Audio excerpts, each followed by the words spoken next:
Bitcoin, at its most fundamental level, is a revolutionary form of digital money.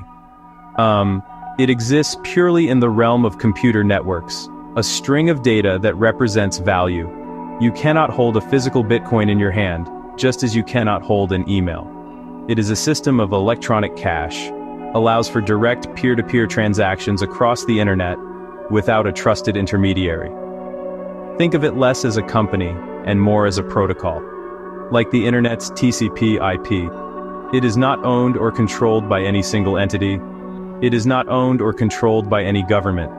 It is not owned or controlled by any corporation. This lack of central authority is not a bug. It is the most defining and disruptive feature. People often ask why it has captured so much attention, why it appears in headlines and family conversations. Bitcoin challenges our foundational assumptions about what money is and who should control it. For some, it's a beacon of financial sovereignty. For some, an escape from inflationary monetary policy. For some, protection from censorship by banks or states. For others, it's a speculative asset, a high-stakes gamble on the future of finance. For many, it remains a source of confusion and concern, associated with volatility, complexity, risk. This piece aims to cut through the noise, offering a clear, principled, balanced perspective. Understanding Bitcoin isn't just about a new technology. It's a new economic paradigm. It introduces decentralization. It introduces immutability. It introduces scarcity. The story of Bitcoin begins not with a bang, but with a quiet publication. October of 2008. Amidst a global financial crisis that eroded public trust in banks, a white paper titled Bitcoin, a peer-to-peer electronic cash system, was posted to a cryptography mailing list. The author was a mysterious figure known only as Satoshi Nakamoto. To this day, the true identity of Satoshi remains one of the great unsolved mysteries of the digital age. This anonymity was likely intentional, so the project would be judged on its technical merits alone. No figurehead to attack, no figurehead to deify. On January 3, 2009, Satoshi mined the very first block, the Genesis block. Embedded within that block was this piece of text: The Times 03 Jan 2009 Chancellor on brink of second bailout for banks. This was not a random headline. It was a timestamp. It was a mission statement, a permanent, immutable critique of the traditional financial system. Bitcoin was designed to circumvent that system. In its early days, Bitcoin was the domain of cryptographers, of cypherpunks, and computer scientists. For the first couple of years, Bitcoin had negligible monetary value. It was traded among enthusiasts. It was used to order a couple of pizzas, the famous early transaction, and it was mined on standard home computers.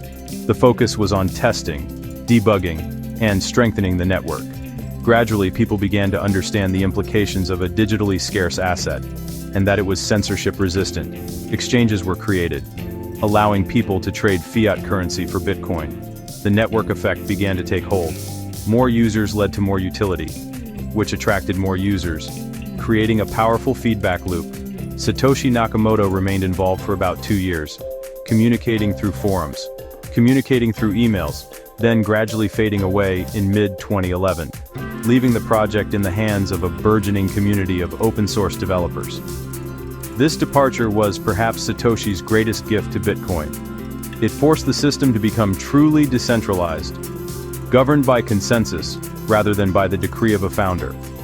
From those humble beginnings, Bitcoin has grown into a global phenomenon, a multi-billion-dollar network secured by immense computational power, all without a central office, without a CEO. At the heart of Bitcoin is a revolutionary technology called the blockchain. Imagine a public ledger, a giant shared accounting book that contains a record of every single transaction ever made.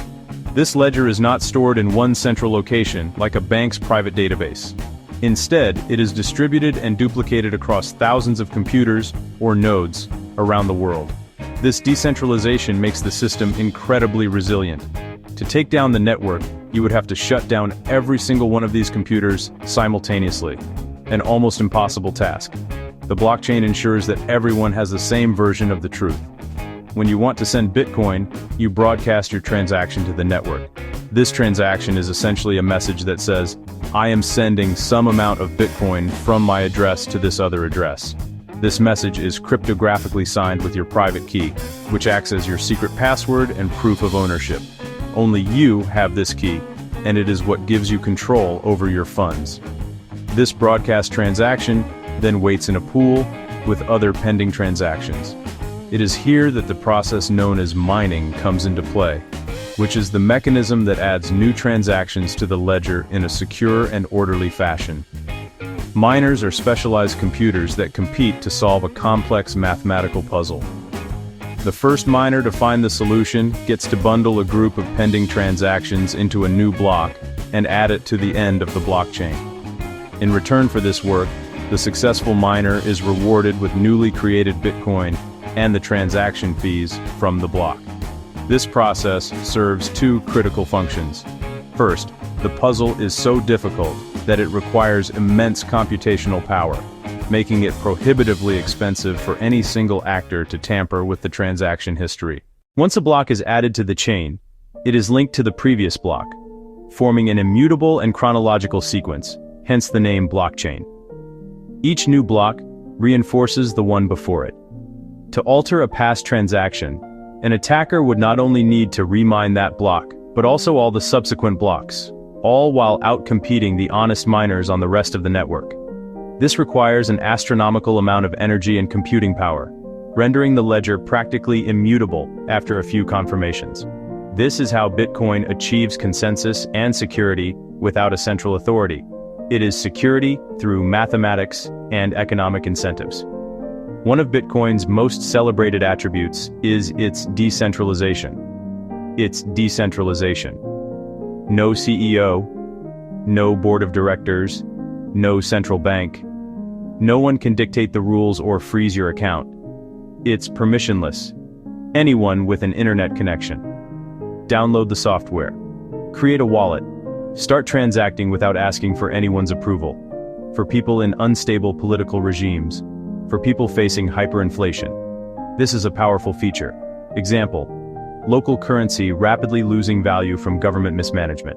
Convert savings into Bitcoin. Preserve wealth in a global, non-sovereign asset.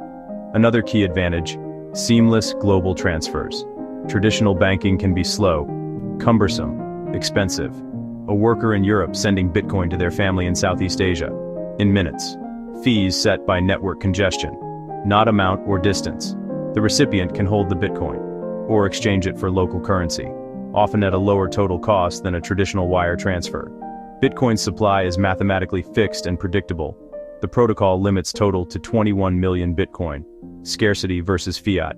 Fiat can be printed at will by central banks, leading to inflation, erosion of purchasing power. Finally, transparency of the Bitcoin network builds trust. Identities are pseudonymous, represented by addresses. The blockchain is a completely open public ledger. Anyone can view any transaction. Audit the total supply. Verify protocol rules are being followed. Radical transparency prevents hidden manipulation of the money supply. Example: a non-profit accepts donations in Bitcoin. Donors can verify funds reach the intended address and weren't diverted. Fostering accountability. Despite its strengths, Bitcoin is not without significant drawbacks and risks. The most prominent of these is its extreme price volatility. The value of Bitcoin can experience dramatic swings in very short periods, rising, falling by double-digit percentages within a single day. This makes it a challenging medium of exchange for everyday purchases and a risky asset for short-term savings. For example, if a merchant accepts Bitcoin for a cup of coffee, the value of that payment could drop significantly by the time they convert it back to their local currency, erasing their profit margin. This volatility makes financial planning with Bitcoin incredibly difficult. Another major concern is the prevalence of scams, fraud, and theft in the ecosystem.